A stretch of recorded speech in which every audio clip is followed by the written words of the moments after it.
Chase and Big Show, Monday edition, hour number 3, live from Tennessee Brew Works. Having a good time here today. Not a lot of nice conversation and debate.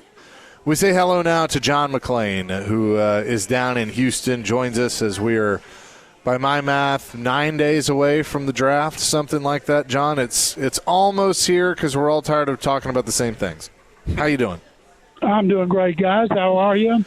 We are fantastic. Any concern in your mind with the reports that Ruben Bain was in a car accident a couple of years ago that killed someone? He was acquitted of any wrongdoing. No charges were filed, all of those things. But the story just now coming out, I have a feeling NFL teams were already aware of this, but does it concern you at all? Well, it should concern people because he got another speeding ticket. According to Trey Wallace of Outkick, he got one last year, 2025. So, and it was one where he's driving in triple digits. So, yes, it better be concerning that if a guy has a wreck that kills a woman and he comes back and he didn't learn from it, you got to worry about something like besides his short arms. I know in my years of talking to Floyd that, you know, he would basically in these pre-draft, part of the pre-draft process would basically have the conversation of, is there anything that I need to know that's going to make me or you look stupid? Is that, I mean, that's pretty much the standard operating procedure with NFL teams, right? Well, it is, and they have private detectives looking into people. You know, you look at James Pierce last year. He wasn't on a lot of teams' draft boards because of his off-the-field issues, the quote-unquote baggage that he brought. Look what's happened to him, even though he had 10 sacks, first time they've had double digits in a long time. And when you take a chance on somebody, and Jalen Carter, they took a chance on him at Philadelphia, and so far it seems like he's been a great player.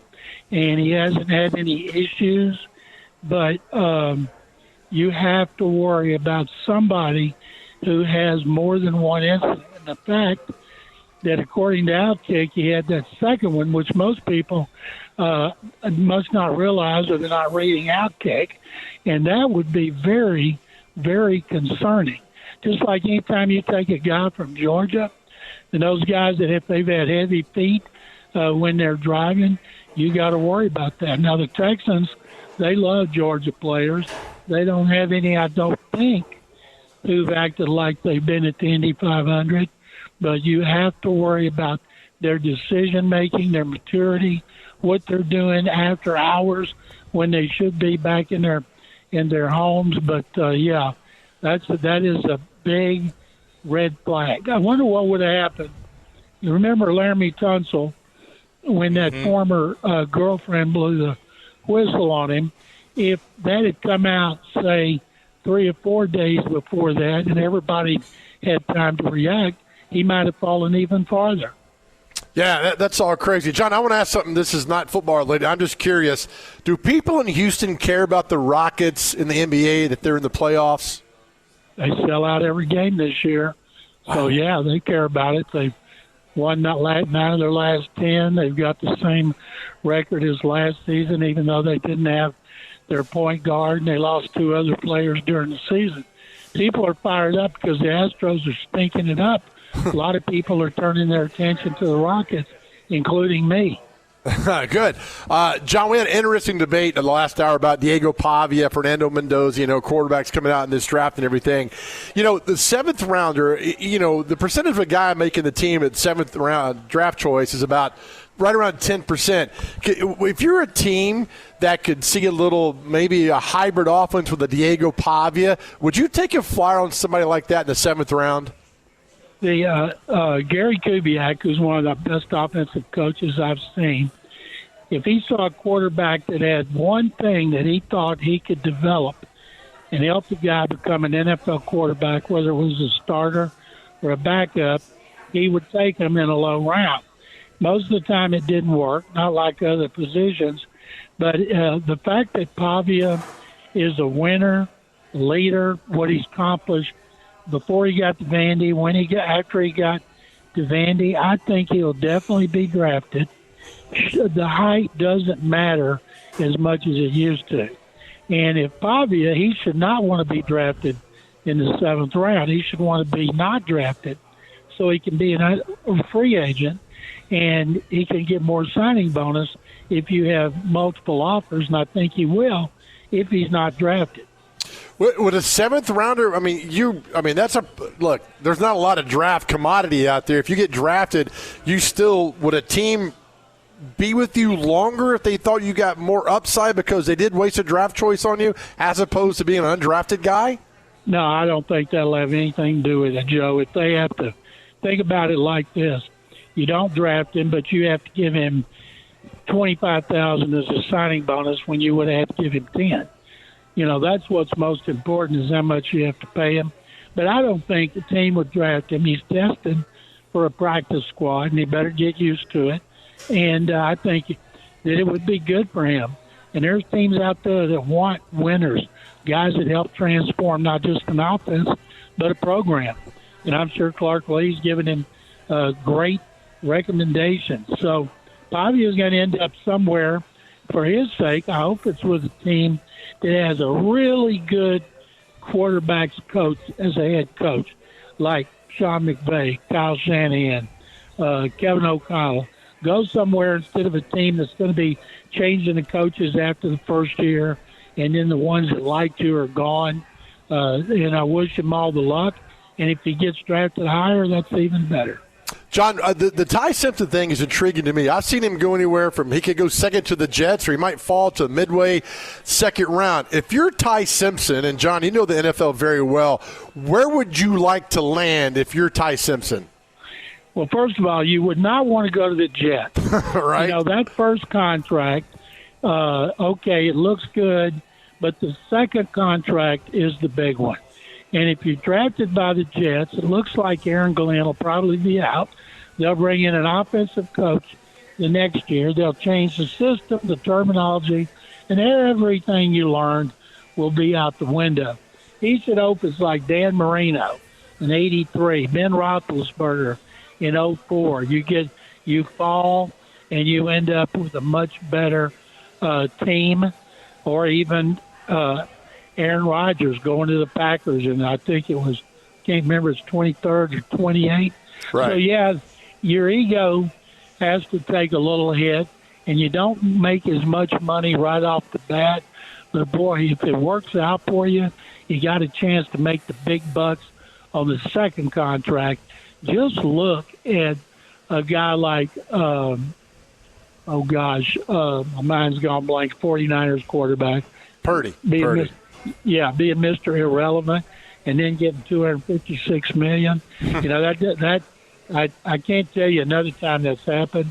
But if you're quarterback, you don't want to go to the worst teams generally.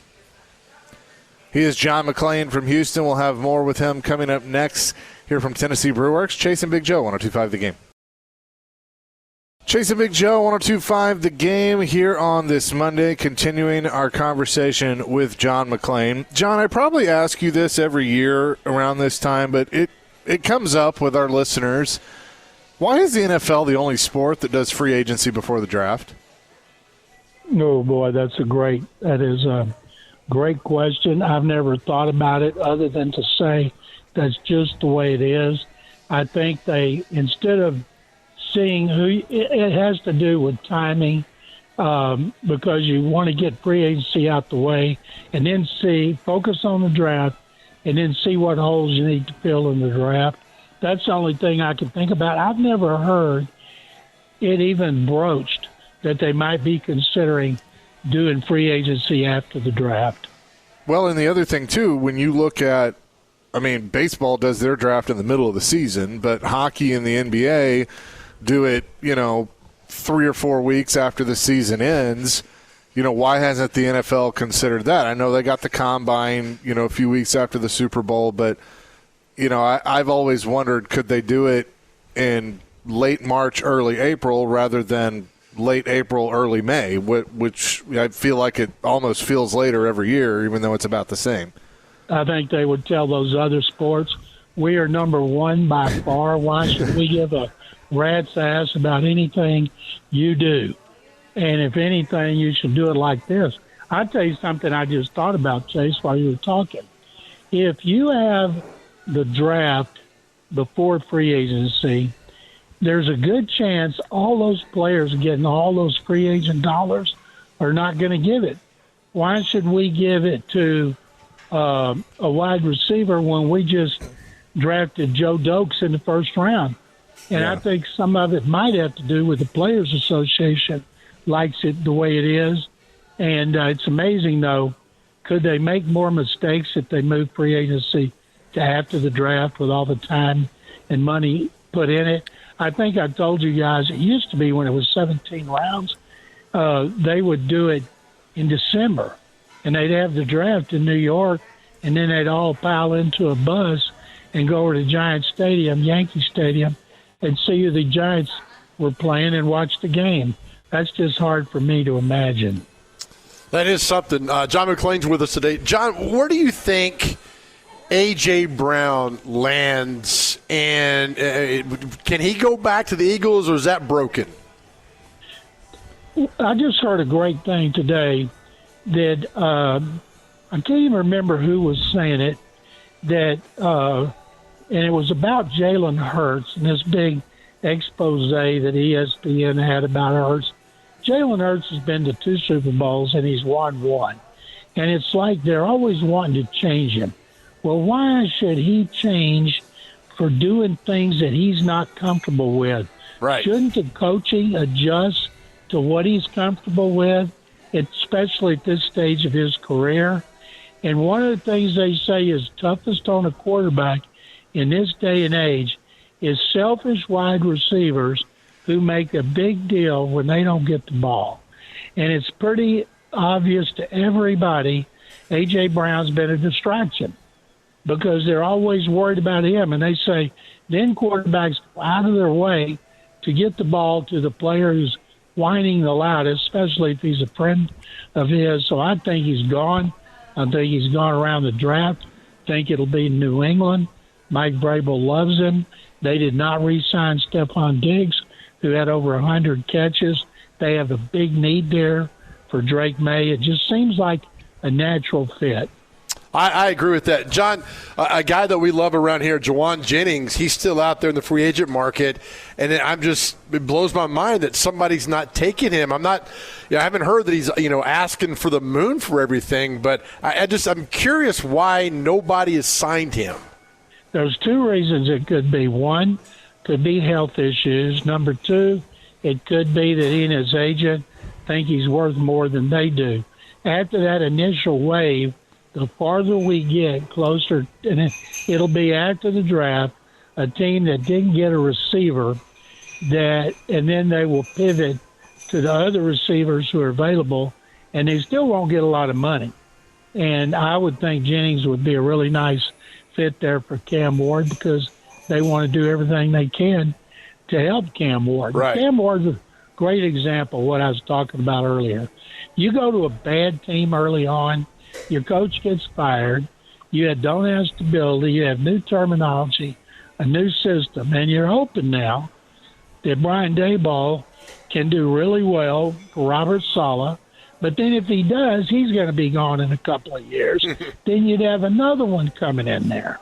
And that's why some people say your head coaches should be offensive coaches who call the plays. Then if you lose a coordinator, what's the big deal? The bottom line, though, if they do well, Daboll gets another head coaching job, it means because they're winning. And that's the number one priority. But what they don't want to do is keep changing the system on him, which happens to too many. We're talking with John McClain down in Houston. It's looking like more and more Travis Hunter is going to play corner, and that's going to be his permanent position, according to the Jags. Is that the right move for them to finally pick a position and not try and do both? Well, absolutely, because you can get receivers. They're everywhere.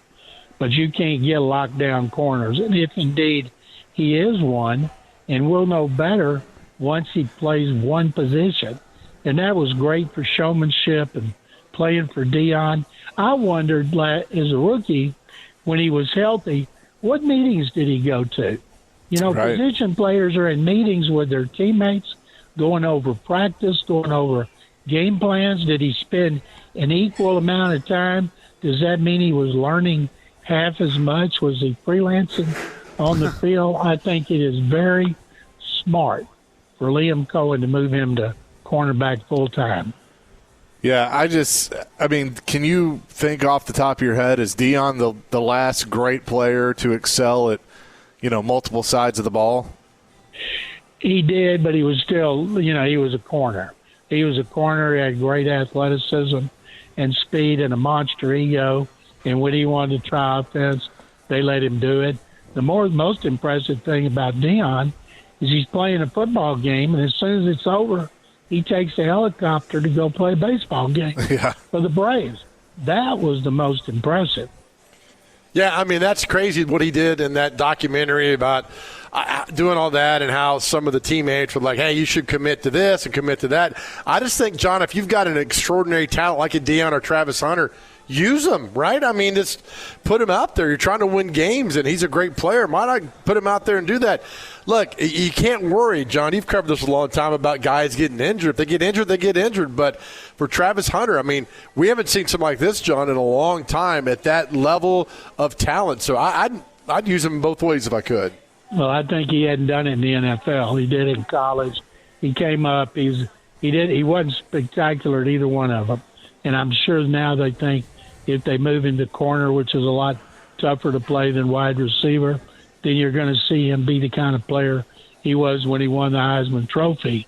And the injury factor to me, it was the taxing it was putting on him mentally, trying to keep up with both in the NFL, and of course what it was doing to him physically, just the fact that he had to do so much in practice and the NFL, and eventually, if he hadn't been hurt, he'd been hit a lot by some guys bigger, stronger, and faster than he played against at Colorado. He is John McClain from Houston. John, appreciate it as always. We will talk to you next week as we finally reach draft week in the NFL. Can't wait, guys. Thank you very much as always. Absolutely. John McClain joins us every Monday at 2 o'clock here on the Chase and Big Joe Show, and it'll be nice to actually get into, all right, we're here. Yeah. What's going to happen now? And he's obviously got some good draft stories from over the years as well that we can get him to tell. 615-737-1025 is our phone and text line, driven by WilsonCountyHyundai.com. We're live at Tennessee Brew Works today, which is our off-season sponsor, and appreciate them for being on board. We'll come back with more here on the Chase and Big Joe Show, 102.5 The Game.